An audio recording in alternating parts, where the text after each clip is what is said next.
인사하십시다. 안녕하세요. 반갑습니다. 주의 이름으로 환영합니다. 올해 우리 교회 표가 은혜로, 복음으로, 기도로 나를 살리고 가정을 살리고 교회를 살리자입니다. 저는 이 표를 정해놓고 이 표를 실천하기 위한 구체적인 방법을 여러분에게 설교해야 할 그런 필요를 느끼고 있었습니다. 그래서 자료를 찾던 중에 돌이키면 살아난다라는 책이 눈에 들어왔고요. 이 책은 스가랴서를 강해한 책이었습니다. 이 책을 공부하고 스가랴서를 연구하면서 올해 표의 실천 방향을 몇 달간 여러분에게 설교하려고 합니다. 오늘은 그 첫 시간인데요. 성도들에게 절대적으로 필요한 은혜가 두 가지 있습니다. 첫 번째는 믿음이고요. 다음에는 회개입니다. 첫째 믿음인데요. 이 믿음은 은혜의 선물이지요. 믿음은 내가 시작할 수 있는 것이 아니고 하나님이 은혜로 나를 선택해 주셔야 시작할 수가 있습니다. 그리고 이 은혜로 주신 믿음은요, 반드시 내가 내 스스로 하나님을 선택하는 믿음으로 나아가게 되어 있습니다. 그래서 믿음에서 믿음으로 가는 것이지요. 두 번째는 회개입니다. 이 회개 역시도 하나님의 은혜의 선물입니다. 왜냐하면요, 하나님의 은혜가 아니면 회개가 되지 않거든요. 이 회개는 믿음의 씨가 우리 마음속에 들어올 때 일어납니다. 회개하라는 말씀은 용서하시겠다, 받아주시겠다, 하나님의 은혜의 초청이지요. 그런데 여러분, 회개가 은혜로만 이루어진다면 회개하라고 우리에게 명령하지 않으셨을 거예요. 회개는 우리의 의지적인 결단이 없이는 일어나지 않습니다. 하나님이 은혜 주셔야 시작할 수 있지만 우리의 의지적인 결단이 있어야 회개가 실행이 되는 겁니다. 주어진 하나님의 은혜에 우리의 자유의지로 책임을 지고 회개하기로 결단하고 행하여야 하는 것이지요. 이렇게 참된 믿음은요, 회개를 일으키고 회개는 우리의 믿음을 더 진실하게, 더 견고하게 세워주고 있습니다. 믿음과 회개를 통해서 우리는 이 땅에서 하나님 나라를 경험할 수가 있고요. 그동안의 교회에서는 대체로 믿음은 강조했지만 회개는 강조하지 않았습니다. 마치 축복은 강조하면서도 심판은 강조하지 않은 것과 같습니다. 그런데 여러분, 회개 없는 믿음은, 심판 없는 축복은 마치 한 날개로 하늘을 날아보려는 새와 같습니다. 날 수가 없습니다요. 스가랴서의 주제는 회개와 회복인데요. 죄에 대한 지적과 심판에 대한 경고를 계속해서 듣는다는 것이 기분 좋은 일은 아닙니다. 그런데 죄에 대한 회개가 없이 진정한 기쁨은 없습니다. 어떤 사람들은 회개가 우리의 기쁨을 없앤다고 생각하지요. 그런데 아닙니다. 회개는 우리의 기쁨을 없애는 것이 아니고 우리를 거룩하게 정화해서, 회개가 그렇습니다. 회개가 우리를 거룩하게 정화해서 더 풍성한 기쁨, 더 지속적인 기쁨이 나오게 하고 있습니다요. 그래서 회개를 강조하는 예언서 말씀들을 여러분이 사랑하셔야 합니다. 예언서를 사랑하는 성도는 망하지 않습니다. 회개의 예통함을 넘어서 더욱 큰 기쁨을 누리게 됩니다요. 첫 번째, 스가랴의 사명인데요. 스가랴 선지자는 이스라엘 역사상 포로 귀환 시대에 사역한 선지자인데요. 이스라엘 백성은 바벨론의 포로로 끌려갈 때 3번에 걸쳐서 끌려갔습니다. 이렇듯이 페르시아에서 돌아올 때도 3번에 걸쳐서 이스라엘로 돌아왔습니다. 스가랴 선지자는 첫 번째 포로 귀환 때 귀환한 제사장이고요. 기원전 538년 첫 번째 귀환 때 페르시아의 고레스 왕이 칙령을 공포했는데요. 이스라엘 백성이 고국으로 돌아가서 성전을 재건하도록 허락했습니다. 그래서 돌아온 사람들은 예루살렘에 도착하자마자 성전 재건을 시작했고요. 그런데 옆에 있는 사마리아 사람들하고 주변 민족들이 이스라엘의 성전 재건을 완강하게 반대했습니다. 환영하지 않았던 것이지요. 그래서 결국 지속적으로 진행하지 못하고 중단되었습니다. 성전 재건 사업은 중단된 채로 페르시아 다리오 왕 2년에 이르게 되었고요. 다리오 왕 2년에 성전 재건이 중단된 지 16년이 흐른 시점에 하나님이 스가랴와 학개 선지자를 보내셔서 중단된 성전 재건을 다시 시작하도록 하셨습니다. 그러니까요, 스가랴 선지자는 학개 선지자와 동일한 시대, 동일한 사명으로 사역한 선지자였습니다. 16년 동안 방치되었던 성전을 재건해서 하나님과의 관계를 회복하도록 하는 것이 이들의 사명이었고요. 이 과정에서 학개는 단도직입적으로 백성들을 책망했습니다. 너희가 우선순위를 바꾸었다. 하나님의 성전을 방치하고 너희 집을 짓느라고 바빴다. 성전을 먼저 건축해라. 분명한 메시지로 책망하면서 회개를 촉구했지요. 스가랴도 학개와 마찬가지로 회개를 촉구했지만 학개와는 달리 격려와 위로 그리고 희망을 함께 주었습니다. 하나님은 스가랴를 통해서 학개의 메시지를 더 풍성하게 보충하셨지요. 환상들을 보여주면서 성전 재건이 이루어질 것을 보여주셨습니다. 미래에 있을 이스라엘의 회복, 희망을 전해주셨고요. 장차 오실 메시아를 통해서 이루어질 하나님의 나라를 예언하게 하셨습니다. 그래서 성전 재건 자체가 하나님의 뜻의 전부가 아니라는 것을 분명하게 가르쳐 주셨습니다. 여러분, 하나님과의 내면적인 관계가 회복되지 않는다면 외형적으로 성전을 재건해도 하나님 나라를 향하지 않는 상황에서 성전을 재건해도 아무 의미가 없다는 것을 가르쳐주고 계셨어요. 성전 재건 너머에 보이지 않는 하나님의 성전을 재건하는 것이 진정한 목표가 되어야 한다는 것이지요.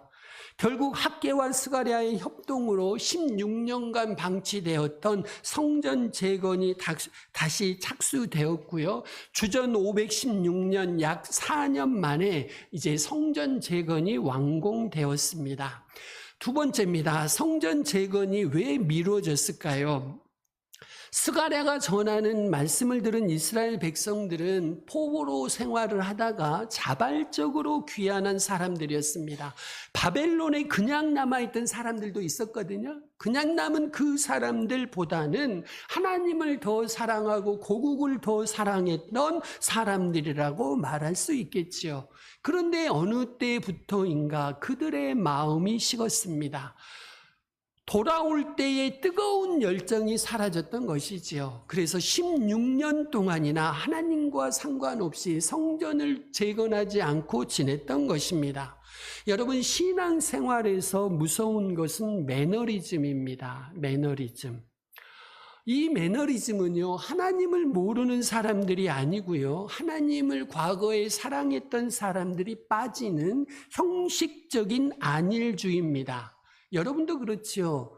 벌써 교회 몇 년 다니고 설교도 웬만큼 들었고 성경도 몇 번 읽으면요, 자기도 모르게 매너리즘에 빠지기가 대단히 쉽습니다. 이 매너리즘에 빠지면 성도들이 두 가지 증상이 나타납니다. 첫 번째는요, 종교적인 망상입니다. 그냥 종교적 의식에 참여하면, 교회에 나오고 예배드리면 하나님과의 관계가 충족됐다, 하나님이 기뻐하신다, 상상에 빠지는 거지요. 이것은 종교적인 망상입니다. 그렇지 않거든요. 하나님이 원하시는 것은 여러분이 아시다시피 마음이잖아요. 여러분의 마음이 담기지 않는 예배, 마음이 없는 종교적인 행위는 죄송합니다마는 하나님이 받지 않으셔요. 두 번째, 종교적인 반항에 빠집니다. 오랫동안 종교적인 망상에 깊이 빠져 있다 보면요, 어느새 자기 안에서 겸손과 순종이 사라지고 오만해집니다. 지도자들에게 반항하고요, 하나님께도 반항하지요. 말라기서를 보시면 오만에 빠진 사람들이 하나님께 반항합니다. 하나님이 너희 말로 인해서 내가 정말 괴롭다 말씀하시니까요, 우리가 어떻게 여호와를 괴롭혀 드렸습니까? 여호와께 대들었습니다요. 포로에서 돌아올 때 그들의 최우선 순위는요, 하나님이었습니다. 그래서 성전을 재건하는 일에 최우선 순위를 두었지요. 그런데 어느 순간부터인가 하나님이 우선순위에서 밀려나는 겁니다. 앞에서 말씀드린 대로 외부의 방해도 있었지만 보다 근본적인 방해는, 더 큰 방해는요, 그들의 식어진 마음, 차가워진 마음이었습니다. 하나님의 의와 그분의 나라를 구하기보다는 각자 자기의 나라와 자기의 이익을 구하느라고 바빴으니까요. 학개는 이 사람들의 식어진 마음을 이렇게 지적합니다. 학개서 1장 2절입니다. 같이 읽습니다. 시작. 만군의 여호와가 이 백성이 말하기를 여호와의 전을 건축할 시기가 이르지 아니하였다 하느니라. 아멘. 여호와의 전을 건축할 시기가 아직 안 됐다, 나중에 하자 하는 겁니다. 여러분, 언젠가는 내 믿음도 좋아지겠지, 이건 막연한 기대입니다. 죄송합니다만은 결코 세월이 흐른다고 믿음이 좋아지지 않습니다. 다른 모든 계획들은 여러분들이 신속하게 결정하고 철저하게 실행하지요. 그런데 신앙에 있어서만큼은 계속 미루고 연기하는 겁니다. 이것은 매너리즘에 빠진 결과입니다. 여러분, 신앙은요, 결코 미루거나 연기되어서는 안 됩니다. 학개 선지자는 성전은 무너진 채로 남아있는데 너희가 꾸며놓은 집에, 잘 지은 집에 살고 있을 때냐 직접적으로 지적했지만, 스가랴 선지자는요, 제일 먼저 던진 메시지가 내게로 돌아오라, 곧 회개하라는 말씀이었습니다. 같은 내용이었지만 완전히 접근법이 다른 거지요. 세 번째입니다. 왜 돌아와야 할까요? 스가랴 1장 3절입니다. 같이 읽습니다. 시작. 그러므로 너는 만군의 여호와께서 이처럼 이르시되 너희는 내게로 돌아오라. 만군의 여호와의 말이니라. 그리하면 내가 너희에게로 돌아가리라. 만군의 여호와의 말이니라. 아멘. 왜 돌아와야 하느냐고요? 그리하면 내가 너희에게 돌아갈 것이다. 회개하지 않으면 하나님이 우리에게 돌아오지 않으신다는 이야기입니다. 돌아오라는 말씀은 받아주신다는 은혜의 초청이지요. 하나님이 함께하고 싶으시다는 말씀입니다. 그러려면 먼저 돌아와야 합니다. 회개해야 하지요. 지금 있는 자리가 하나님이 원하시는 자리가 아니니 일어나서 하나님께 돌아와야 한다는 말씀입니다. 여러분, 하나님이 정말 원하시는 거, 하나님이 원하시는 것은요, 성전을 복원하고 그 성전을 화려하게 꾸며놓은 것이 아닙니다. 오늘날 우리로 보자면 멋지게 교회 건물 지어놓고 인테리어 끝장나게 세차하는 거 아닙니다. 하나님이 정말 원하시는 건 그게 아니라는 거지요. 백성이 회개하고 신실한 마음으로 하나님께 돌아오는 것입니다. 스가랴 당시에도 어떤 백성들은요, 성전만 재건되면 모든 문제가 해결될 것이라고 믿었습니다. 우리도 한때 그러지 않았습니까? 교회 건축만 하면 교회는 부흥할 것이라고 생각하지 않았습니까요? 그런데 여러분, 성전을 재건하는 동시에 영적인 신앙의 재건이 이루어지지 않는다면요, 물리적인 성전의 재건은 오히려 더 위험합니다. 더 어리석은 일이 되고 말지요. 왜 그랬냐고요? 그렇게 성전을 재건하고 교회를 건축하고 나면요, 성도들이 더 교만해지고 더 오만해집니다요. 놀라운 일입니다요. 영적인 재건이 이루어지지 않으면 건물의 건축이 된다고 해서 그 사람들의 신앙이 좋아지는 것 아닙니다. 오히려 더 교만해지고 오만해지고 더 빗나가게 되어 있어요. 돌아오라는 말씀을 주시면서 반복하여 덧붙인 말씀이 있는데요. 하나님을 만군의 여호와라고 강조하신 것입니다. 만군의 여호와는 스가랴서 전체에서 53번에 걸쳐서 사용하였는데 금방 읽은 1장 3절에서는 몇 번이나 사용된지 세어보셨나요? 무려 3번이나 사용하셨습니다. 만군의 여호와가 말했다. 만군의 여호와라는 칭호는 하나님이 이스라엘의 여호와이실 뿐 아니라 모든 세상을 전능하신 능력으로 다스리시는 절대적인 통치자라는 뜻입니다. 그러면 왜 돌아오라고 회개를 촉구하면서 나는 만군의 여호와다 이렇게 강조하고 계실까요? 돌아오라는 이 말은 그냥 사람이 하는 이야기가 아니고 만군의 여호와가 하는 말이다. 회개는 선택이 아니다. 회개는 명령이다. 이 말씀입니다요. 여러분, 회개는요, 선택할 사항이 아니고 절대적인 명령입니다요. 내가 생각해보고 내가 판단하고 내가 결정해서 할 일이 아니고 회개는 반드시 순종해야 할 명령입니다. 만일 이 명령에 우리가 순종하지 않는다면 만군의 여호와를 대적하는 것입니다. 세상에 만군의 여호와를 자신의 대적으로 삼다니 이거 얼마나 위험한 일인가요? 그분께 순종하고 그분과 친구가 되는 것이 얼마나 지혜로운 일인가요? 여러분이 아시다시피 내게로 돌아오라는 말씀은 전혀 새로운 메시지가 아닙니다. 이미 오래전부터 하나님의 애원자들을 통해서 수도 없이 전해주신 메시지지요. 그런데 하나님은 스가랴를 통해서 그렇게 오랫동안 반복했던 이 오래된 메시지를 새로운 사람들에게 또다시 주고 계시는 겁니다. 지겹지도 않으시는지 또다시 말씀하는 겁니다. 내게로 돌아오라. 그 이유는 뭐겠습니까? 바로 그들의 조상들이 이 단순한 메시지, 이 반복되는 메시지를 듣지 않아서 망했기 때문입니다요. 네 번째입니다. 그러면 왜 돌아오지 않을까요? 하나님이 거듭거듭 돌아오라고 말해도 왜 돌아오지 않을까요? 회개하기 어려운 두 종류의 사람이 있습니다. 먼저는요, 자기는 회개할 필요가 없다고 생각하는 사람들이지요. 교회 생활 오래 하신 분들, 어느새 자기도 모르고 자기는 잘하고 있으니 회개할 필요가 없다고 다들 생각하지요. 무의식적으로. 살아있는 신앙을 가진 사람은요, 늘 듣던 말씀도 날마다 새롭게 듣습니다. 그 말씀을 들을 때마다 회개해요. 이것이 살아있는 신앙입니다. 그런데요, 나는 회개할 필요가 없다고 생각하는 사람은 늘 반복되는 말씀을 지겹게 생각하고 그냥 듣지 않아 버리는 거죠. 지금 이 시간도 그렇죠. 듣지 않는 분들이 계시는 거죠. 너희는 악한 길과 악한 행위에서 돌아오라. 이 말씀을 들을 때 자기의 악한 모습을 떠올리며 회개하지 않습니다. 속으로 누군가 악한 사람이 있나 보네. 그 사람 회개해야지 생각하고 넘어가고 바로 이 사람이 회개해야 할 사람입니다요. 여러분, 불 속에 금속을 오래 두어도 불 속에 금속을 오래오래 넣어두어도 녹지 않는 금속이 있고요, 정제되지 않는 금속이 있습니다. 이런 금속은 쓸모가 없습니다요. 아무리 불 속에 오래 두어도 나중에 쓸모가 없습니다. 형식적으로 교회 안에 있지만 말씀과 성령 안에서 녹지 않는 사람, 정제되지 않는 사람은요, 그 사람이야말로 회개가 필요한 사람입니다.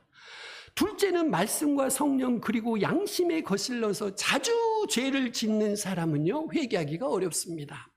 성령님이 우리 안에서 자주 죄 짓지 말라고 말씀하시지요. 우리 양심도 그렇게 하면 안 된다고 말해요. 그런데 계속해서 거슬러서 죄를 짓다 보면 회개하기 어려운 지경에 이릅니다요. 빛이 부족해서 죄를 짓는 게 아니고요, 빛을 역행하고 빛을 거역하며 죄를 짓지요. 양심의 빛에 역행해서 죄를 짓고 성령을 거역하는 데까지 이르면 회개하기가 어려워집니다. 마태복음 밭의 비유에서 단단해진 길가와 같은 마음이 되는 거죠. 그 마음이 차돌 돌같이 딱딱하게 굳어버리는 겁니다. 그 사람은요, 회개가 어렵습니다. 그런데 여러분, 놀라운 일은 하나님이 성령을 부어주실 때 우리가 돌이키면, 우리가 자발적으로 돌이키면 회개할 수 있습니다. 돌아오려고 우리가 마음 먹으면 하나님이 돌이키도록 붙잡아 주시고 일으켜 주십니다. 성령님이 우리의 단단해진 마음도 새롭게 부드럽게 바꾸어 주시지요. 회개하게 하십니다. 그래서 회개는 또다시 은혜라고 말씀드릴 수 있습니다. 어떻게 돌아올까요? 성령님이 함께 하시는 회개는 6가지 요소로 이루어지는데요. 이 6가지 요소가 채워질 때 우리가 돌이켜서 돌아올 수 있습니다. 첫째는 죄를 발견하는 것입니다. 성령님이 주시는 첫 번째 약은 안약입니다. 안약 어디에 바르는 거죠? 눈에 바르는 거죠. 요한계시록 3장에서 성령님은 라우디게아 교회 성도들에게 안약을 사서 눈에 바르라고 말씀하셨습니다. 먼저 자신의 죄를 깨닫고 보지 않으면 돌아올 수 없습니다.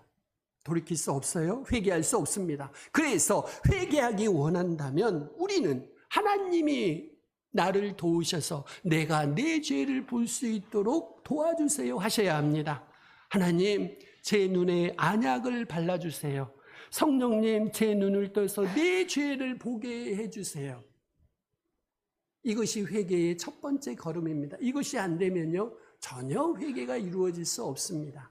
두 번째는 죄를 슬퍼하는 것입니다. 여인이 산고의 고통 없이 아이를 낳을 수 없듯이 죄를 슬퍼하지 않고는요, 회개할 수 없습니다. 죄를 지었는데 너무 당당한 거죠. 나 잘했어. 죄인 줄 알아. 그래도 나 괜찮아. 죄를 슬퍼하지 않으면요, 회개가 나오지 않습니다. 팔복에서 예통하는 자는 복이 있다고 하셨지요. 이 예통은 죄에 대한 예통입니다. 예통이 회개를 일으키지요. 시편 51편 17절은 말씀합니다. 하나님께서 구하시는 제사는 상한 심령이라. 상한 심령으로 나올 때 하나님이 그 제사를 받으신다는 겁니다요.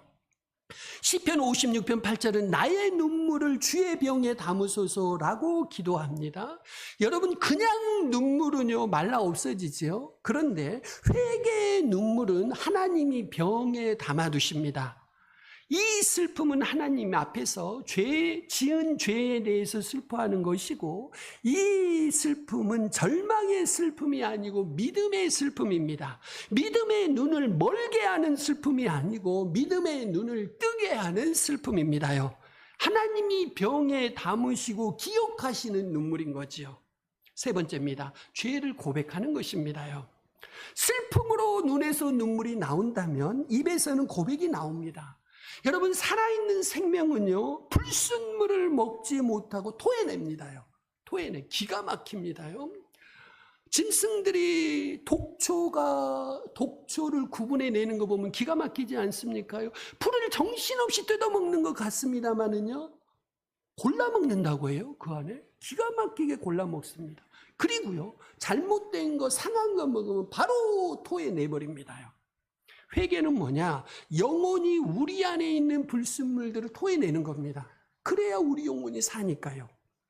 토하라고 말할 필요도 없어요. 그냥 토하지 않고는 견딜 수가 없는 겁니다요. 죄를 고백하고 끊는 사람은 자비를 얻고 불쌍히 여김을 받습니다. 시편 기자는요, 자기가 죄를 고백하지 않았을 때, 그 죄를 숨겼을 때 어떻게 되었는지를 생생하게 고백하고 있는데요. 시편 32편 3절과 4절을 보니까 죄를 고백하지 않았을 때 뼈가 녹아내리고 원기가 다 빠져버렸다고 해요. 여러분, 우리가요, 죄를 고백하지 않으면요, 우리의 뼈가 녹아내리고 우리의 원기가 다 빠져나갑니다요. 하나님 앞에서 또 관계된 사람들 앞에서 죄를 고백하고 용서받아야 양심이 자유를 얻고 우리의 건강도 회복할 수가 있는 겁니다요. 네 번째, 죄를 부끄러워하는 겁니다요. 우리 인간이 짐승과 다른 점이 이 점이라고 해요. 우리 인간이 부끄러움을 느낀다는 겁니다요. 여러분, 짐승들은 두려움도 느끼고 고통도 느끼는데요, 부끄러움은 느끼지 못한다. 짐승들은 부끄러움이 없어요. 그런데 사람이요, 정상적인 사람은 부끄러움을 느끼는데 사람이 죄 가운데 오래 있으면 점점 부끄러움을 잃어버립니다. 여러분도 보지 않으신가요? 부끄러움을 잃어버립니다. 모든 회개에는 자신의 죄를 부끄러워하는 고백이 담겨 있습니다요. 그러니 여러분들이요, 죄에 대하여 거룩한 수치심, 거룩한 부끄러움을 회복하시기를 바랍니다. 부끄러운 마음이 있어야 바꿀 거 아닙니까요? 그거 없으면 안 됩니다요. 죄를 더 많이 부끄러워할수록 그리스도가 다시 오실 때 그만큼 덜 부끄러워하게 됩니다요. 다섯 번째, 죄를 미워하는 겁니다. 죄를 미워하기 전까지는 그리스도를 사랑하지 못합니다. 죄를 혐오하기 전까지는 천국을 살지 못하고요. 아직 죄를 미워하지 않는다면, 죄를 대적하지 않는다면 우리는 죄와 더불어 살 것이고, 죄를 피할 수 없을 것이고, 죄를 멈출 수 없을 것이고, 죄를 범할 수밖에 없지요. 고난은 우리의 몸은 힘들게 하지만 하나님의 사랑을 더 받게 합니다. 이 고난이 그래서 유익입니다. 그런데 죄는 그렇지 않습니다. 죄는요, 우리의 몸은 편하게 만드는데 영혼을 빼앗아가고 하나님의 사랑을 받지 못하게 만들어 버리지요.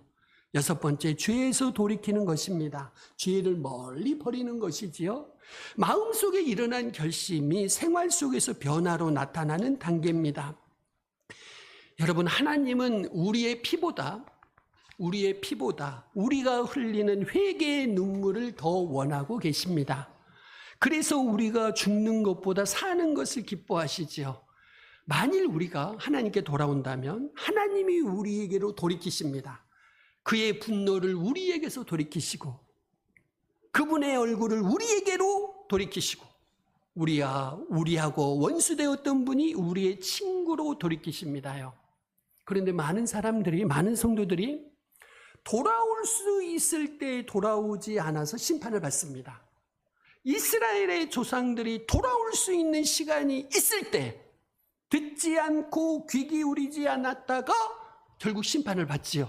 그리고 나중에 하나님의 말씀대로 심판이 이루어지니까 뒤늦게 나중에 후회했습니다.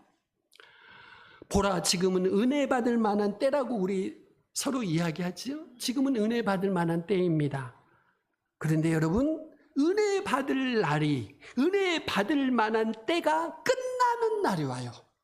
영원히 은혜 받을 만한 때는 아닙니다.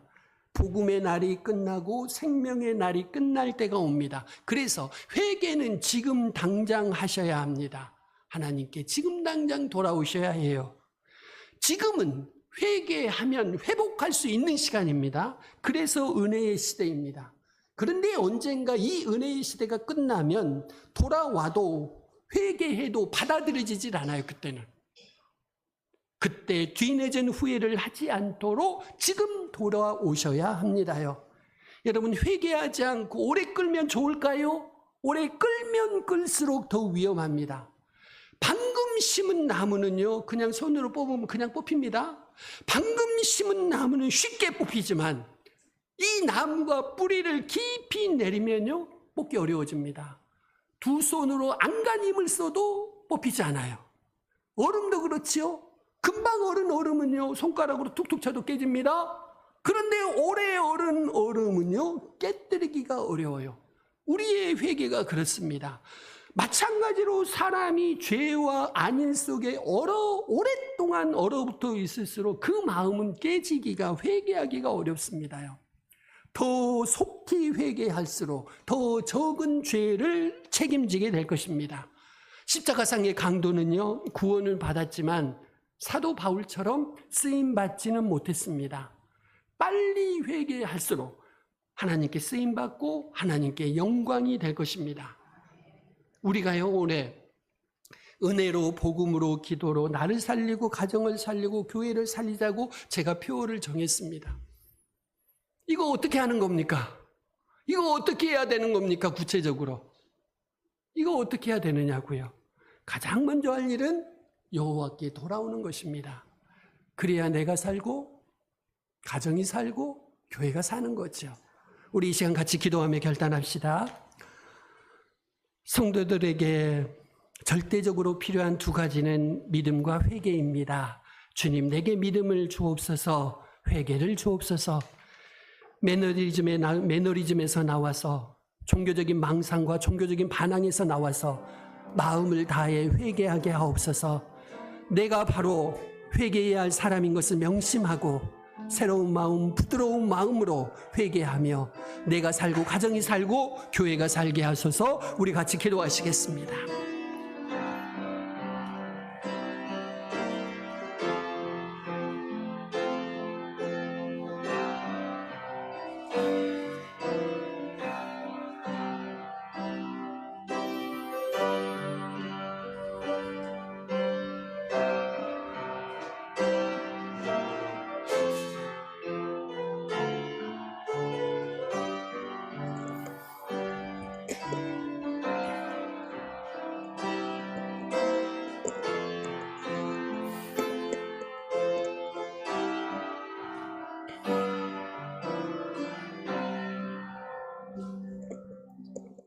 하나님 아버지, 감사합니다.